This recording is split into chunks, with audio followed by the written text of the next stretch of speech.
ve yanımızdadır.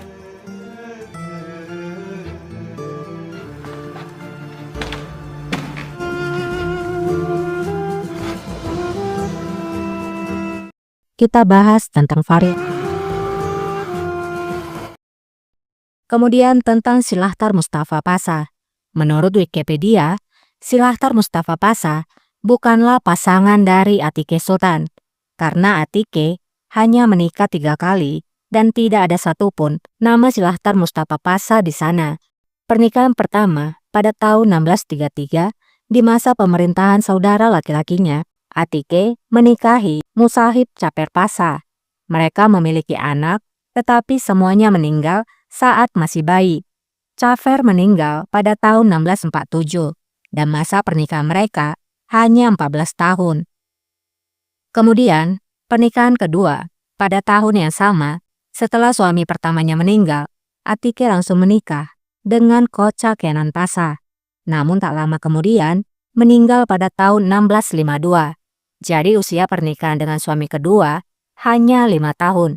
Setelah suaminya yang kedua meninggal, pada tahun 1652, Atike pun menikah lagi dengan Doganci Yusuf Pasha dan kemudian suaminya meninggal pada tahun 1670, di mana masa pernikahan mereka sudah 18 tahun. Semua anak-anak yang lahir dari Atike dalam 3 pernikahan tersebut meninggal saat masih bayi, kecuali 1 orang, yaitu Shah Cihan Hanim yang lahir pada tahun 1650. Nah, Mimin juga cari tahu tentang Silahtar Mustafa Pasha.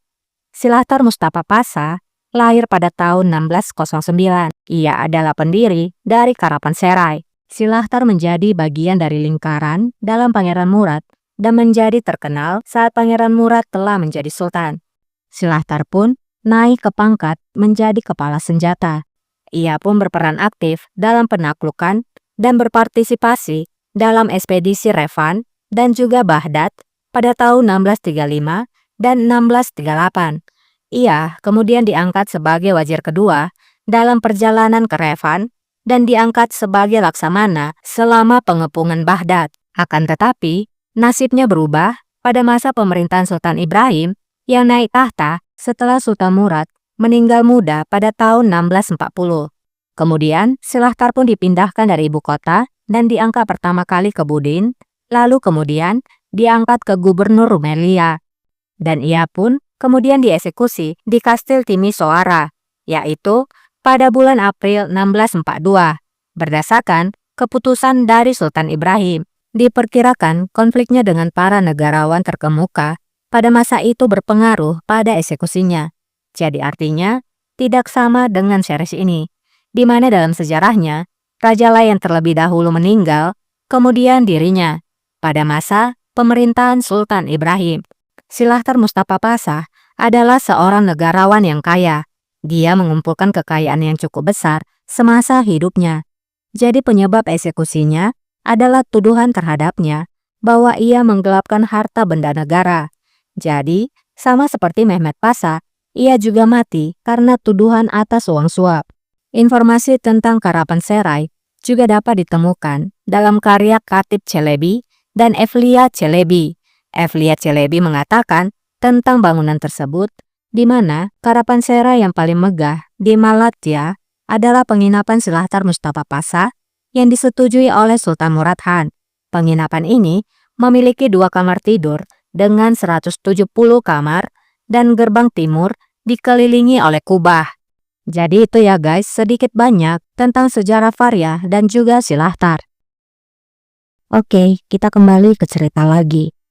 Raja berkata, manusia terkadang terjebak dalam penjara yang disebut dunia ini. Namun kemudian, kamu merusak rantai itu ketika kamu mati. Bukankah begitu Silahtar? Orang mati akan menuju kedamaian dan kebahagiaan abadi. Aku mengasihani mereka yang ditinggalkan, karena mereka akan hidup dalam tawanan kesedihan dan juga rasa sakit. Sekarang aku mengerti lebih baik. Öyle Mustafa. Ölenler ömürleri boyunca acıya tutsak yaşayacaklar. Hünkârım. Lihatlah ini baik-baik Yusuf. harga untuk berada di sisiku, untuk menjadi setia padaku dan mencintaiku. Sadık olmanın, dünyanın bütün karanlıkları bir araya gelse.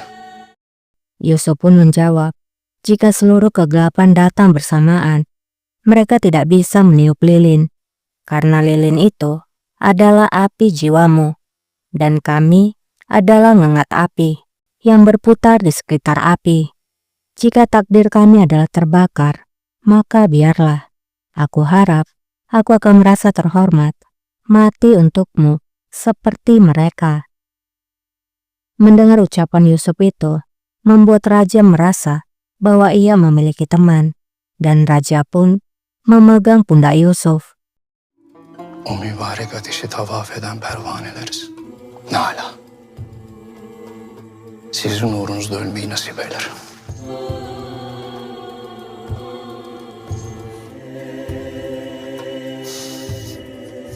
Hünkârım, Yusuf berkata lagi, "Rajaku, jangan menabur garam pada lukamu. Jangan tinggal di sini. Kamu harus tidur."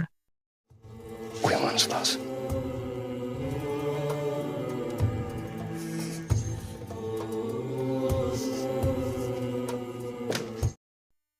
Qasem tiba di istana.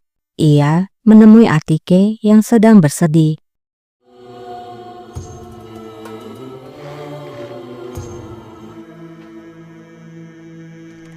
Qasem lalu berkata, "Putriku yang tidak beruntung." Validem. İyi olacağım validem. Atike berkata, "Valide, aku akan baik-baik saja." Qasem menjawab, "Kamu akan, karena kamu adalah putriku. Kamu akan memikul bebanmu dan tetap kuat." Atike berkata, "Valide, kakakku berpikir kamulah yang membuat Silahtar dan juga Faria meninggal. Dia berbohong kan? Bukankah begitu? Kamu tidak melakukannya kan?" Yanılıyordur değil mi? Siz yapmadınız. Hünkar abine izah ettim. Qasem dengan wajah serius menjawab, "Aku telah memberitahukannya pada kakakmu, dan aku juga akan memberitahukanmu. Ini dilakukan oleh Gulbahar. Dia melarikan diri dari penjara untuk balas dendam." Zindandan kaçmış intikam almak istiyor. İkisinden de nefret ettiğinizi biliyorum. Atike menjawab, "Aku tahu kamu tidak menyukai mereka berdua. Kamu pasti ingin mereka mati." Qasem menjawab, "Apa yang kamu katakan?" Atike pun berkata, "Valide, aku hanya ingin memastikan, bisakah kamu bersumpah demi Kasim dan Ibrahim?" Kasım'la İbrahim'in başları üzerine yemin eder misiniz yapmadığınıza?